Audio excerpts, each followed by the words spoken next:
Rati dan juga pemirsa langsung dari Jakarta International Velodrome Rawamangun, di mana hari ini kita akan membahas terkait laga perdana Grup C di round ketiga kualifikasi Piala Dunia 2026 yang akan berlangsung di King Abdullah Sport City, Jeddah, Arab Saudi.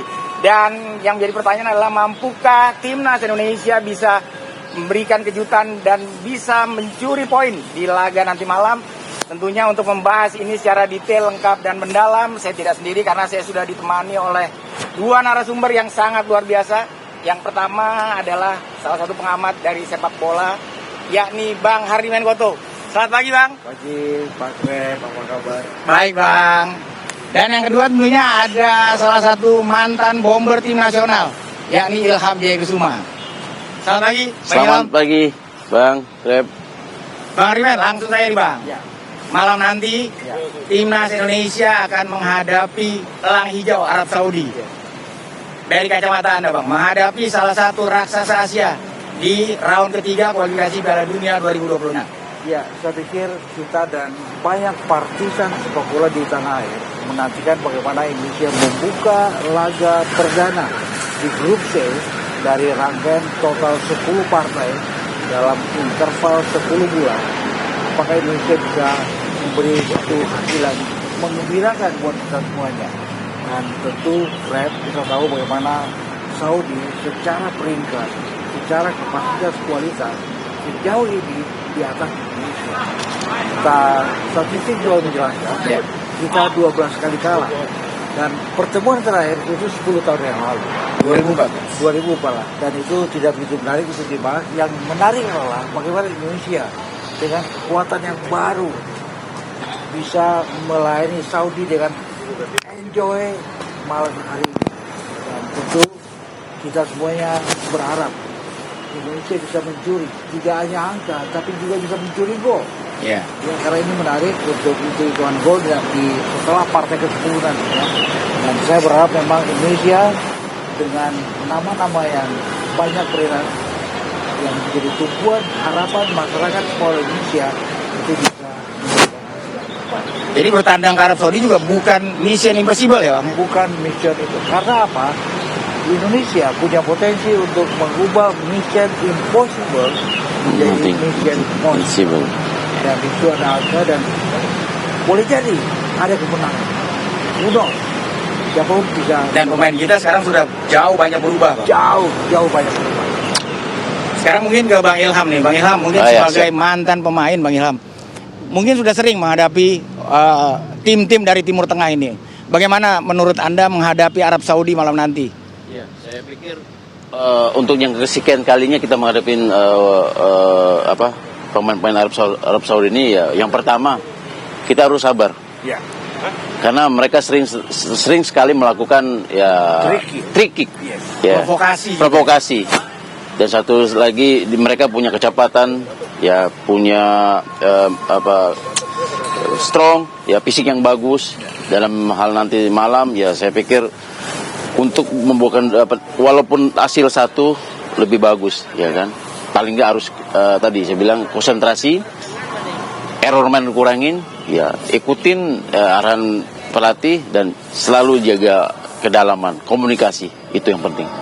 Pak Ariman, mungkin jelang laga malam nanti timnas kita nih harus kehilangan berapa pilar pemain belakang. Ada Hafner, ada Jordi Amat, ada juga mungkin Elka Bagot. Bagaimana Anda melihat ini? Dan juga yang menarik adalah kehadiran Martin Paes di laga malam nanti. Meskipun belum diturunkan, tapi kehadiran Martin Paes juga menjadi mood booster bagi timnas kita, Bang.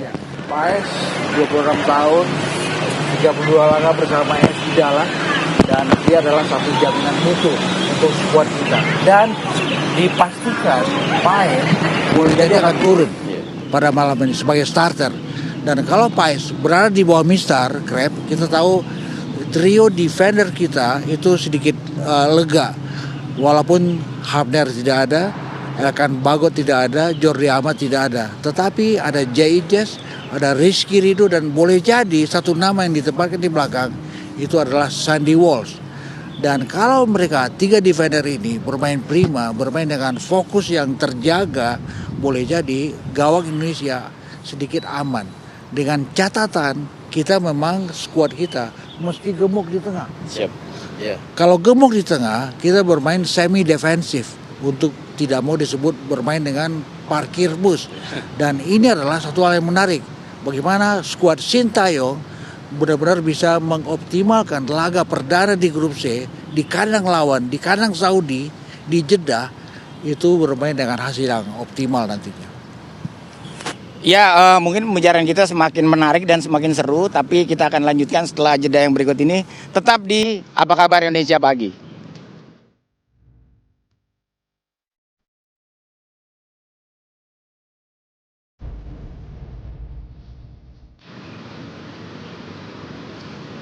Ya Mirsa, masih di program Apa Kabar Indonesia Pagi. Kita akan lanjutkan kembali bincang-bincang kita bersama para narasumber kita pada pagi hari ini.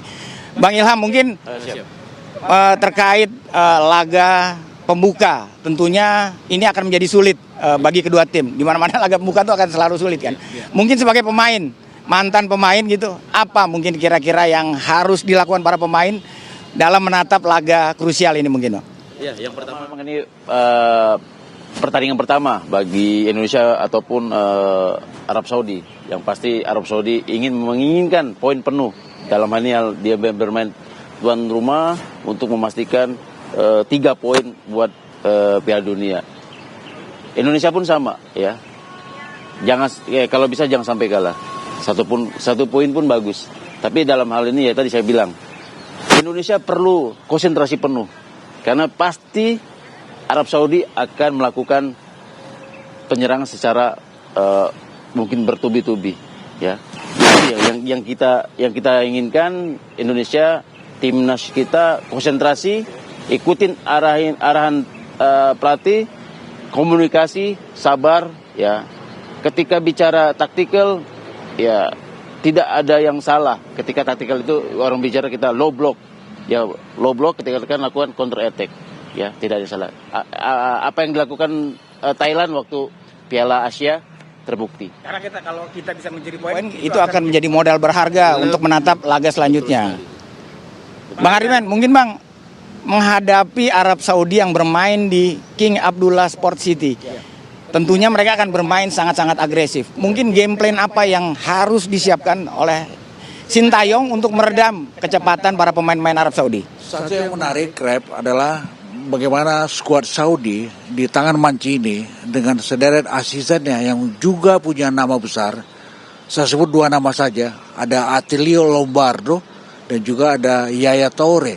Mereka juga sedikit terkesan panik untuk mengawali partai pembuka di grup C. Dan Indonesia juga panik. Masalahnya dari kedua tim ini, siapa yang bisa keluar dari tekanan dan kemudian bermain rileks, bermain asik, bermain santai, tapi juga fokus terjaga.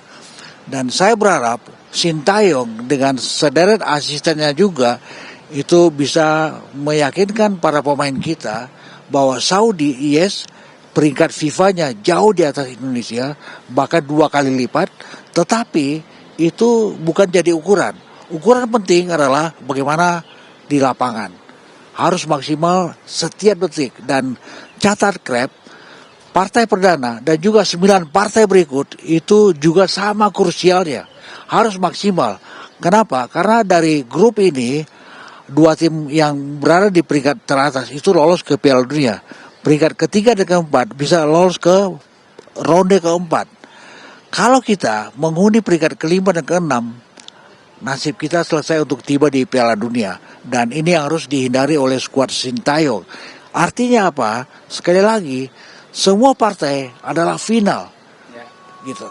Jadi kemungkinan STY akan menerapkan sepak bola cantik, indah, atau justru bermain dengan mementingkan hasil gitu. Negatif football yang penting hasilnya kita bisa mencuri poin. Dalam konteks ini, saya paham bahwa sepak bola resultat yang mendewakan hasil akhir itu penting buat Indonesia. Tidak hanya bicara soal sepak bola cantik. Demikian. Mungkin Bang Ilham juga nih, soalnya sekarang kan Bang Ilham ini juga menjabat sebagai pelatih dari EPA U20 Persita Tangerang. Mungkin dari kacamata pelatih juga Bang, gimana mungkin Bang Ilham? Iya, menurut saya untuk strategi nanti mungkin ya STY sendiri sudah mempersiapkan. Tapi ya tadi tidak ada salah ya. Terus kita juga memang lihat memang ranking Arab Saudi juga, pemainnya juga ya kan. Tapi ya tadi saya bilang jangan terlalu takut ya kan. Jangan terlalu takut juga dengan strategi mereka yang secara menyerang agresif. Ya tadi saya bilangin ketika mereka melawan Thailand pun ya kan tidak ada yang salah ketika kita low block ya, itu aja. Ada counter attack. Jadi tidak ada yang salah. Jadi sepak bola itu bundar. Sepak bola itu bukan matematika. Bisa terjadi. Itu. Ya. Bang, mungkin ini juga menarik perhatian juga Bang. Mungkin terkait lini depan timnas kita yang mungkin sampai saat ini juga masih menjadi PR, belum menjanjikan gitu Bang. Mungkin bagaimana menurut catatan Abang? Ya, memang Marcelino yang boleh jadi akan di placing sebagai flank kanan, ada Orad Mangun di flank kiri dengan tombak tunggal Rafael. Ini 3 nama ini belum begitu optimal. Tetapi mereka punya teman-teman di second line yang juga punya potensi memberikan bola-bola asis, mendistribusikan daya serang, dan ini menarik bagaimana Lino, Rafael dan juga Orad Mangun itu bisa maksimal juga. Walaupun statusnya adalah counter attack, walaupun statusnya adalah fast break, tapi apapun memang mencuri gol ini menarik. Bukan hanya soal bisa bagaimana kita bisa mencuri angka, tapi juga mencuri gol. Ini menarik.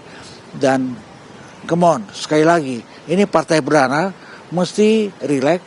Di samping payung lain, kita adalah tampil dengan habis-habisan. Itu.